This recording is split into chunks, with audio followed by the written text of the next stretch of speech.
Hello friends, I am Neha. हम लोग जैसा कि यूपी आर ओ 2016 का पेपर कर रहे थे, तो उसमें अगला क्वेश्चन हम लोग करेंगे। देखिए, अगला क्वेश्चन है, कुमायूं हिमालय निम्नलिखित में से किन नदियों के बीच में है। तो कुमायूं हिमालय जो है ये सतलज और काली के बीच में पड़ेगा। अब हम लोग इसको मैप से देखेंगे, क्योंकि ऐसे फिर याद नहीं होगा इस तरीके से। देखिए, यहाँ पे ज़्यादा समझ में आएगा। जैसे इस जगह पे देखेंगे तो यहाँ पे पंजाब मिलेगा आप लोग को, और यहाँ पे देखेंगे तो यहाँ पे उत्तराखंड मिलेगा। उत्तराखंड में कुमायूं है।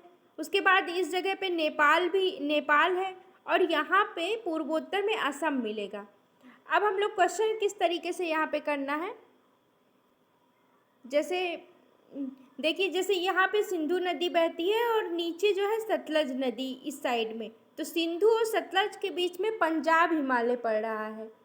उसके बाद सतलज और काली के बीच में कुमायूं हिमालय पड़ रहा है।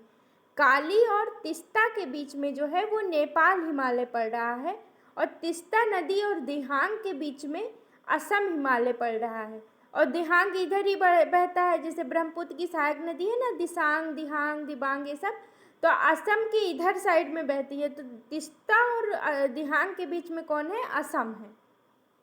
ये पूरा याद कर लीजिएगा, यहीं से क्वेश्चन आ सकता है दोबारा से। देखिए, नंबरिंग का हेर फेर हो सकता है, वैसे मैंने पीछे के सारे क्वेश्चन करा दिए हैं, तो नंबरिंग पे मत जाइएगा। देखिए, अगला क्वेश्चन है कि भारत के निम्नलिखित नगरों में किसमें देश का पहला कृत्रिम रबर संयंत्र लगाया गया था। तो अगर कोई चीज़ प्रथम अगर होता है ना, तो बहुत इम्पॉर्टेंट होता है एग्ज़ाम के लिए।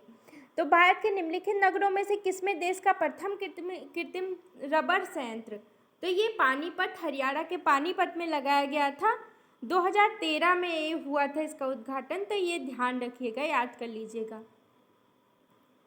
क्या है? प्रथम कृत्रिम रबर संयंत्र, कृत्रिम है ये, और ये पानीपत, हरियाणा में लगाया गया है। अगला क्वेश्चन है कि भारत में सबसे बड़ी तेल शोधनशाला कहाँ है। तो भारत में सबसे बड़ी तेल शोधनशाला जो है वो गुजरात के जामनगर में है। अब ये गुजरात के जामनगर में है, ये भारत की सबसे बड़ी तेल रिफाइनरी है, और ये कुल क्षमता में जो है ये विश्व की सबसे बड़ी रिफाइनरी है, ये भी ध्यान रखिएगा। और कभी कभी क्वेश्चन में दे देता है मिलान करने को, जैसे जामनगर कहाँ पे है, तो जामनगर का मिलान जो है गुजरात में हो जाएगा। उसी तरह डिगबोई असम में हो जाएगा। इस तरीके से भी मिलान करने को देता है, तो ये बात भी ध्यान रखिएगा। और ये क्वेश्चन देखिए, खनन क्षेत्र और खनिज का, तो ये आयोग ऐसे करता है कि हर बार के पेपर में 2-3 पिछले साल का भी डाल देता है मिलान करने के लिए। तो अगर पिछले साल के क्वेश्चन हमें सारे याद होंगे तो हम आराम से क्वेश्चन को मिला लेंगे एग्ज़ाम में। तो देखिए, जैसे गुरु महिसानी है, तो गुरु महिसानी किसके लिए फेमस है, कौन से खनिज के लिए? तो गुरु महिसानी है ये लौह अयस्क के लिए, लौह अयस्क के लिए गुरु महिसानी। और तलचीर जो है ये कोयला के लिए फेमस है। तलचीर किसके लिए? कोयला के लिए। जादूगोड़ा की खान के बारे में बहुत सुना होगा, बहुत इंपॉर्टेंट है और कई बार रिपीट हुआ है। तो जादूगोड़ा किसके लिए है? यूरेनियम के लिए है। जावर ये राजस्थान का है, जावर जस्ता के लिए है। और जावर में ना सीसा भी होता है, सीसा जस्ता दोनों होता है। क्योंकि हमने याद किया था कि जा वर शीशा देख के आ, वर जैसे दूल्हा नहीं होता है, तो जा वर शीशा देख के आ, तो शीशा जावर में होता है, जस्ता भी होता है। जादूगोड़ा की खान में यूरेनियम होता है। तलचीर में कोयला होता है। और गुरु महिसानी कहाँ पे? लौह अयस्क, उड़ीसा में है। तो गुरु महिसानी के लिए क्या है? लौह अयस्क। अगला क्वेश्चन है कि 34 नंबर, वायुमंडल की लंबवत संरचना में सबसे निचली सतह कौन सी है।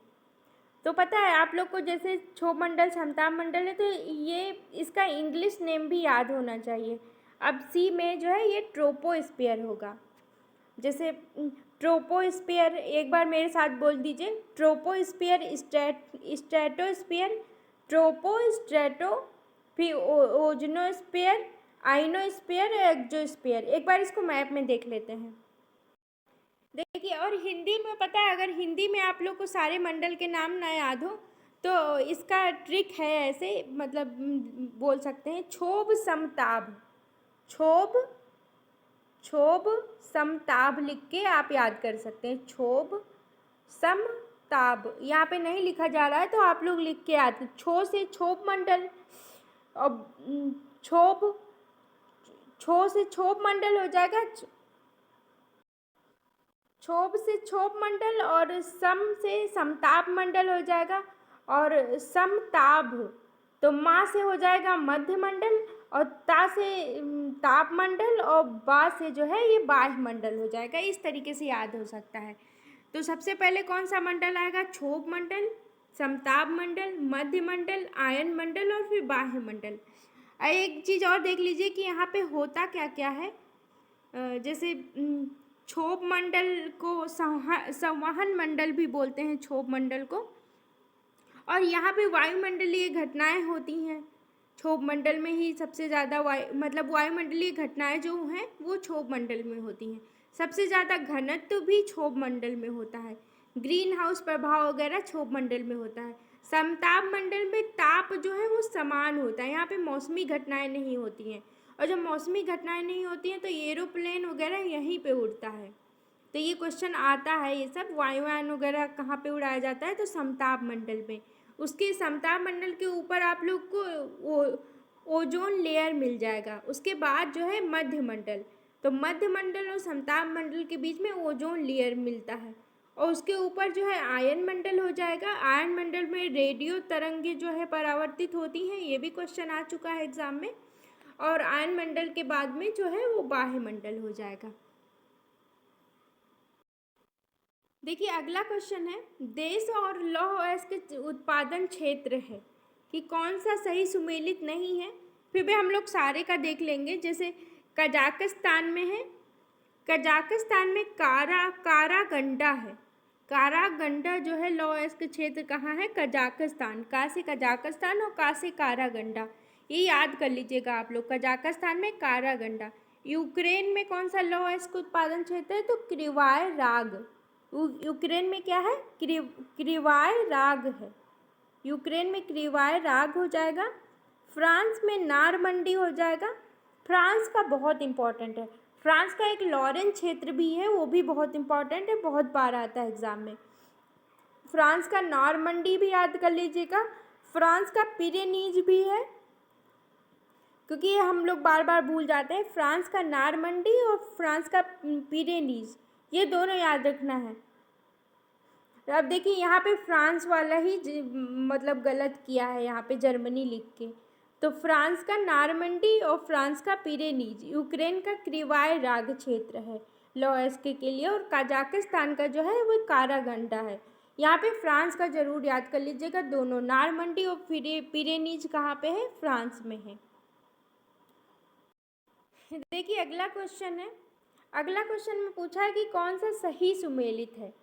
अब जैसे लॉरेन औद्योगिक प्रदेश है, तो अभी मैंने बताया था कि लॉरेन जो है वो फ्रांस में है, तो ये तो ऐसे ही गलत हो जाएगा। रूर औद्योगिक प्रदेश हम लोग को पता है कि ये जर्मनी में है, बहुत फेमस है, तो रूर औद्योगिक प्रदेश कहाँ हो जाएगा? जर्मनी में।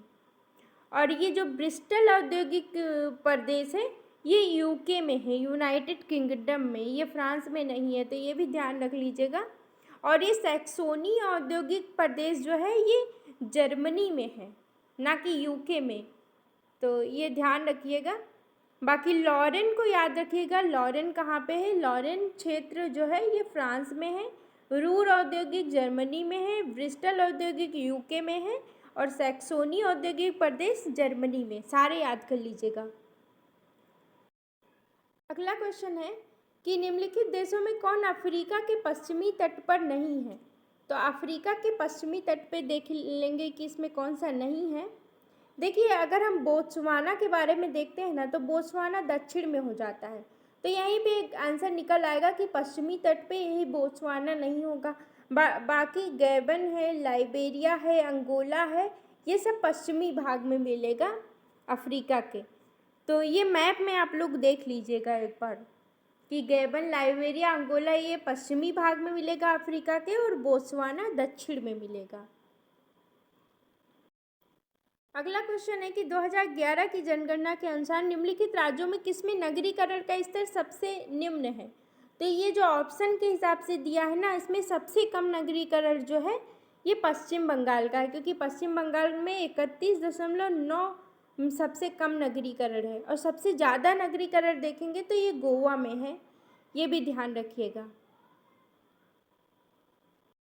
देखिए अगला क्वेश्चन राजधानी से आया है। जैसे म्यांमार की राजधानी क्या है, यंगून है। कंबोडिया की नाम पेन है। वियतनाम की हनोई है, और लाओस की वियन तेन है। और यहाँ पे एक चीज़ ध्यान रखिएगा कि वियतनाम की वियन तेन कभी मत लगाइएगा। वियतनाम की हनोई है और लाओस की वियन तिएन है, क्योंकि ये कंफ्यूज करने के लिए ये देता है खाली। तो लाओस का ध्यान रखिएगा, वियन तिएन राजधानी है, और वियतनाम का क्या है, वियतनाम का हनोई है राजधानी। ये बहुत इम्पॉर्टेंट है। और म्यांमार का तो सभी को याद होगा, यंगून है, और कंबोडिया का नाम पेन है। म्यांमार की जो वर्तमान में राजधानी है, क्योंकि पहले तो यंगून थी, वर्तमान में नेपीता, यहाँ पे नेपीडाओ लिखा है कि नेपीता, जैसे माँ ने, ऐसे बोल सकते हैं माँ ने पीटा, तो बोल देंगे नहीं पीटा। तो म्यांमार मतलब माँ, तो माँ ने नए पीता, तो नए पीता किसकी राजधानी है, म्यांमार की है। यहाँ पे देख लेंगे कि कौन सा नदी जो है किस शहर के किनारे है। अब जैसे सत अल अरब नदी जो है ये बसरा के किनारे है, सत अल अरब, तो नाम से ही लग रहा है कि ये इसका हो सकता है, सत अल अरब जो है ये बसरा के किनारे। पराग्वे जो है शहर, पराग्वे नदी एसांसियन शहर के किनारे क्या है, पराग्वे नदी। नियामी के किनारे नाइजर, और डेनूब वियना नदी के किनारे है। नाइजर नियामी, नाइजर के किनारे नियामी है, और पराग्वे के किनारे एसांसियन, सत अल अरब के किनारे बसरा, और डेनूब के किनारे वियना है।